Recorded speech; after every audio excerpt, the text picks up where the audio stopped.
at you all the way from our dorm rooms to your conference rooms. Sabah and Dan team in here are two college students who are ready to talk to you guys about business and lifestyle from our personal experiences. Each week we'll discuss about our lifestyle as college students as well as our tips and strategies starting in the business field.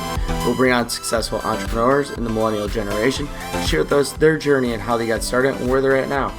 Our goal is to help you students, millennials, and entrepreneurs gain inspirational advice by our spontaneous conversations and meaningful guidance. Let's dive on in.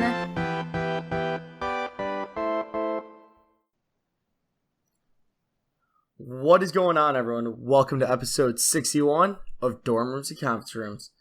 Guys, today's going to be an interesting episode because so many of you probably struggle with this when it's late at night or you think your day's over and you just want to be done. But really, guys, to get us going today, Sabah, how are you?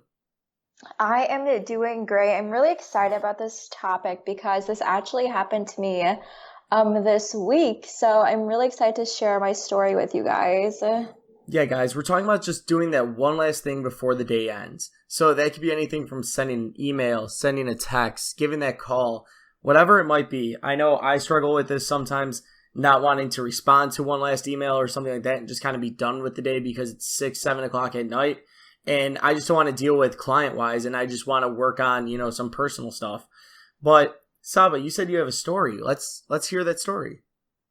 Yeah, for sure. So as you guys probably know, I put out my blogs every Monday. So lately I've been pretty busy actually. And it was this last Monday and I actually hadn't written my blog yet. So it was that morning. I was like, okay, I already have so many other things to do. So I had to get those done first because they're a priority.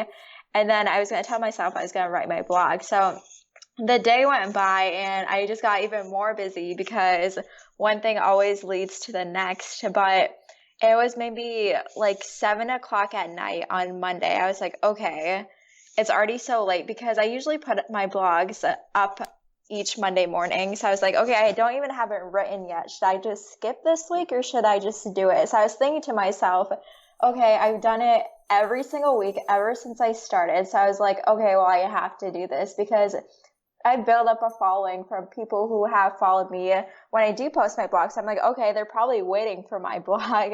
So I ended up just writing that blog. It was a little bit short, but I actually talked about doing that one last thing. And for me, I talked about how I wrote my blog, even though I put it up at 8 o'clock at night on a Monday. I still shared it on all of my media platforms and I just did it. And I really felt great after I did it just because I really didn't want to miss out on posting that blog.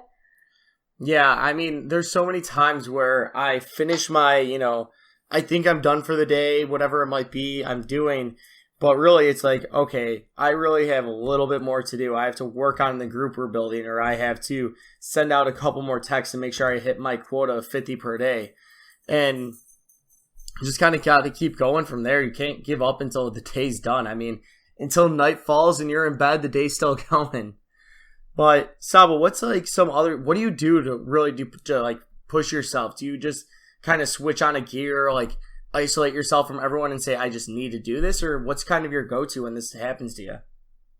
Yeah, so for stuff like that, for stuff that I do consistently, like putting out blogs, obviously this podcast, doing Instagram posts, stuff like that is something that's so small that I feel like anyone can fit into their schedule no matter how busy they are, because I could have easily just slipped away from that blog and not put it up. I could have gone to bed early or done something else, but that actually was one of my priorities just because I've been doing it for such a long time. And also you have to think about when you do put out content, you do have a following. So you don't want to let your audience down if you don't put up that last blog or you don't do that last video that you've been doing for like the past couple of months. So I kind of just think about how small of a task that really is and how I can just squeeze it into my busy schedule. And then also the accountability factor of the audience and the following that I do have. So if you guys do encounter that type of problem, which I'm sure everybody has, just think about like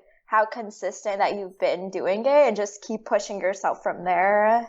Do you, I know when I was writing blogs, I used to write 3 or 4 at once to kind of batch it all, or do you like to be like what's on your mind that day and talk about that? How do you kind of write your blogs? Yeah, so I actually did try batching my blogs, and I sometimes do that if I have a little bit of time, like a couple of hours where I can batch some of my blogs. But since a lot of my blogs are just so recently about things that are going on in my life, I kind of like to do a couple of days before. So definitely, if you can batch your work, I highly recommend doing so, because I do that with a lot of my other stuff. But if it is kind of in the moment type of thing, I still just trying to squeeze it in a day or two before. But I never ever do content the day of if I'm putting it out. So that Monday was kind of rare for me when I wrote the blog and put it out within like 30 minutes. Yeah, right. I know when we were down in Florida coming up in the winter, I actually sat on the plane, I wrote one, and then I completely just got kind of like sick because I figured out I cannot look at a screen while sitting on a plane. It's rocking back and forth. But I know I wrote one in the terminal waiting, and then I wrote one on the plane. But yeah, I mean, just when you have the time, I mean, a blog post is something so small to do that you might as well do it. Put out some sort of content. And it all goes back to that content creation at the end of the day. And it's the kind of world we live in. If you want to start building your brand, if you want to start building any type of business, it all comes down to the content creation. I mean, Sabah, don't you think that's what it's all about at the end of the day?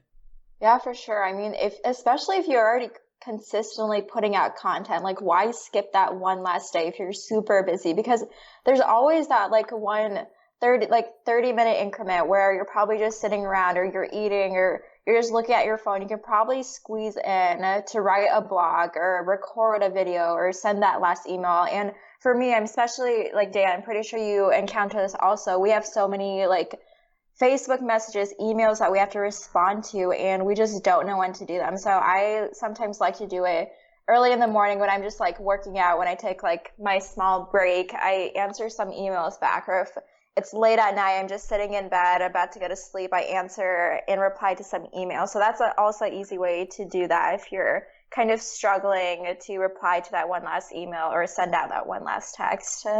Yeah, no, definitely. It's just something you got to just make time for at the end of the day. I mean, put in that little hour block where you can write the blog, or just kind of get everything done with at the end of the night. Don't ever if you're not done with the day, don't just go to bed, close your eyes, because that shouldn't satisfy you. You shouldn't be satisfied until you hit all your goals for the day or all your metrics. I mean, I've talked about it before, but Andy Frisella has his power list, and it's just 5 things he has to get done for that day to make him successful. And those like 5 things build up over time.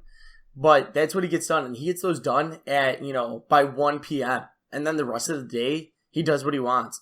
But he wakes up, at 6 or whatever it might be, so he could finish his whole day by 1. And that's just something that he does. I know it works out really well for him, but I think it's something that a lot of us could take away. Yeah, definitely. And after you do that one last thing, you feel so much better after it. Like there's no regrets then, because I saw this quote the other day. I know it's hard, just keep going anyway, and you'll thank yourself after 30 minutes. So for me, if I didn't write that blog, I probably would have regretted it because I've been doing it for so long. So if you have that small little thing of doubt or like regret that if you don't do it, you'll be mad at yourself later, just do it anyways, because it's probably such a small thing that you guys can do. Yep. Anyway, guys, keep on pushing, keep on going strong, and grind it away. Wake up early if you have to, go to bed late, whatever it might be. I know I started to change up my schedule a little bit. I'm trying to figure out how to wake up earlier and earlier every day. It's not going too well, but I'm trying, and that's what really matters, and eventually I'm going to get it. But guys, you can find us more directly you can find Sabah at sabahali.com, and you can find myself at danieltiemann.com. Sabah, what are some final words? Keep on grinding, guys, but definitely send out that one last email or last text, because you'll feel so much better after you do it. But thank you guys so much for listening today on Dorm Rooms to Conference Rooms.